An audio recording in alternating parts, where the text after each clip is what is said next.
Kita beralih ke Taiwan, pemirsa. Pimpinan Cabang Istimewa Muhammadiyah atau PCIM Taiwan gelar prosesi musyawarah cabang keempat. Prosesi ini dibuka langsung oleh Ketua Umum Pimpinan Pusat Muhammadiyah Haidar Nasir secara virtual. Dalam sambutannya, Haidar sampaikan 4 poin pesan dalam ikhtiar penguatan syiar Muhammadiyah di negeri Formosa itu. Membuka agenda musyawarah cabang keempat pimpinan Cabang Istimewa Muhammadiyah Taiwan Ahad kemarin, Ketua Umum Pimpinan Pusat Muhammadiyah Haidar Nasir mewasiatkan 4 hal kepada PCIM Taiwan dan PCIM lain di seluruh dunia. Pertama, Haidar berpesan agar PCIM menjadi sarana dakwah yang menampilkan identitas dan karakter berkemajuan Muhammadiyah. Karakter berkemajuan adalah kerja-kerja inklusif, solutif sekaligus produktif yang berusaha menghadirkan kemajuan peradaban bagi seluruh umat manusia. Dengan identitas itu, Haidar percaya dunia luar niscaya akan melihat Islam dengan cara pandang baru yang lebih positif, sekaligus menghapus stigma negatif yang selama ini disematkan secara buruk kepada Islam. Kedua, Haidar berpesan agar PCIM menjadi teladan ataupun uswah hasanah di negara masing-masing. Akhlak, sifat ihsani dan cara bermuamalah yang baik akan memberi dampak yang baik terhadap dakwah Islam. Ketiga, Haidar berpesan agar setiap anggota PCIM terus melakukan penguatan budaya ilmiah, baik ilmu teori maupun ilmu praktek. Tak sekedar menguatkan keilmuan, para anggota juga harus mengamalkan ilmu tersebut dalam aksi-aksi kemanfaatan.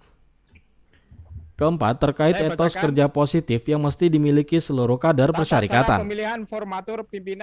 Selain itu, Haidar juga berpesan agar kader-kader, anggota dan pengurus PCIM di seluruh dunia terus membangun kebersamaan satu sama lain. Kerja-kerja produktif juga harus dibawa pulang ke tanah air untuk membangun Indonesia. Jadi Islam yang berkemajuan itu Islam yang bisa menghadirkan peradaban maju. Itu insya Allah yang lain akan menerima.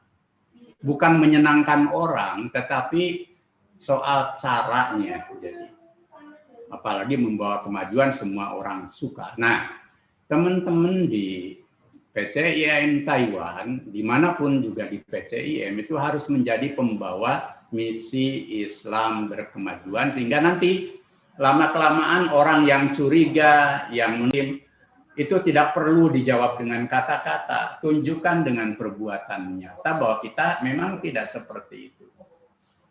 Karena yang namanya kata-kata, tindakan nyata itu sesuatu yang objektif, orang akan menyaksikan secara langsung. Nah, nanti kalau ada orang yang memang serba subjektif, lama-kelamaan juga kan ya akan tahu kalau kita baik itu ya insya Allah bahwa kebaikan itu akan memperoleh jalannya sendiri. Begitu juga keburukan itu memperoleh jalannya sendiri. Yang kedua, PCIM itu harus menjadi uswah hasanah lewat anggota pimpinan dan simpatisannya. Contoh yang baik di dalam bermuhammadiyah, berislam di tempat masing-masing. Kata pepatah kita kan, di mana langit dijunjung, di mana bumi dipijak, di situ langit dijunjung. Jadi di mana bumi dipijak, di situ langit dijunjung. Jadi itu yang disebut dengan perilaku uswah hasanah. Biarpun orang memandang kita dengan penuh curiga, stereotip, Islamofobia, tetapi kalau lisan kita, perbuatan kita itu baik, lama-kelamaan orang bosan itu yang mau berbuat buruk itu. Bahkan semesta pun akan mendukung kita. Tapi memang perlu sabar, tidak otomatis, perlu dipahamkan, perlu dikasih tahu. Tapi yang paling penting itu perbuatan nyata itu harus sejalan dengan apa yang kita katakan. Kata pepatah, lisanul hal afsahu min lisanil maqal. Apa yang kita perbuat itu jauh lebih akan mudah dilihat orang dan valid dibanding apa yang kita katakan. Kalau kita berkata baik, maka perbaikan itu kita praktekkan, wah, orang akan mengakuinya. Kalau kita diajari baik terhadap tetangga, hatta tetangga itu berbuat pada kita buruk, nanti lama-kelamaan tetangga itu juga akan capek berbuat buruk. Dalam kisah Nabawiyah itu diceritakan ada seorang tunanetra Yahudi yang setiap hari mencaci maki Nabi. Tapi apa yang dilakukan Nabi? Setiap hari pula di sudut pasar Madinah, Nabi menyantuni orang itu dengan cara memberi makan, dengan penuh kesantunan. Sampai Nabi wafat, lalu diteruskan oleh Abu Bakar sebagai khalifah. Orang Yahudi ini kaget karena tangan yang menyentuh dia itu berbeda. Lalu dia bilang, rasanya tangan yang setiap hari memberi aku makan itu lembut, tidak seperti ini. Lalu apa kata Abu Bakar? Dialah Muhammad yang selalu engkau caci maki. Tapi aku akan meneruskan apa yang dilakukan Muhammad itu. Sang Yahudi begitu merasa bersalah, lalu terharu, akhirnya masuk Islam. Poinnya adalah ihsan. Teladan yang baik, di mana kalau ada orang yang berbuat baik, kita balas dengan kebaikan, syukur dengan kebaikan yang lebih baik.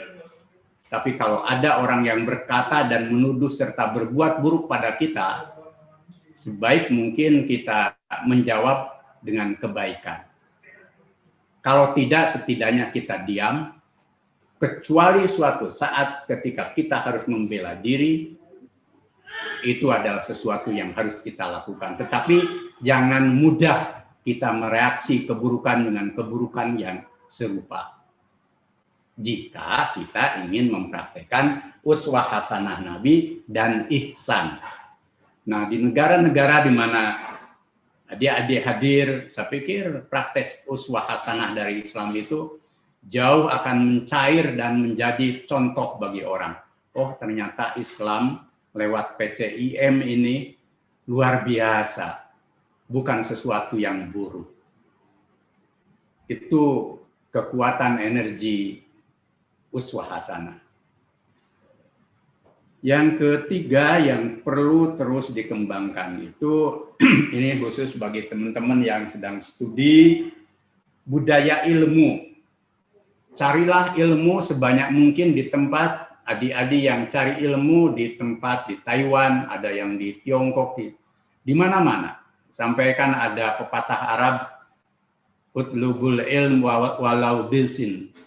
Carilah ilmu sampai ke negeri Cina. Kita sekarang jadi susah mau belajar ke China karena apa-apa jelek gitu kan. Itu pepatah Arab itu sudah sejak abad pergerakan orang Arab yang membawa Islam ke seluruh muka bumi sehingga Islam menjadi peradaban dunia. Karena apa? Karena selain membawa ilmu juga mau belajar ilmu. Jadi adik-adik, saudara sekalian yang selama di Taiwan, belajarlah ilmu. Ilmu apa saja? Ilmu yang bersifat teori ada di kampus, ilmu yang bersifat praktek ada di tempat kerja. Yang boleh jadi mungkin tempat kerja semuanya itu punya kultur kebiasaan yang baik. Soal disiplin, soal produktif, dan lain sebagainya. Jadi ilmu itu tidak selalu ilmu yang tinggi-tinggi, ilmu kehidupan bahkan. Belajar dari mereka. Karena jujur kita ini negeri Indonesia kan masih tertinggal di dalam sejumlah hal. Jadi jangan sombong, yang termasuk tidak disukai Nabi itu sudah tertinggal sombong lagi. Kalau maju sombong itu masih pantesan gitu ya, itu pun kan tetap nggak boleh sombong. Tapi sudah tertinggal sombong, nggak mau hubungan dengan ini, nggak mau hubungan dengan itu. Amerika dicurigai, Cina dicurigai, lalu siapa yang mau jadi tempat kita mencari dan belajar kehidupan?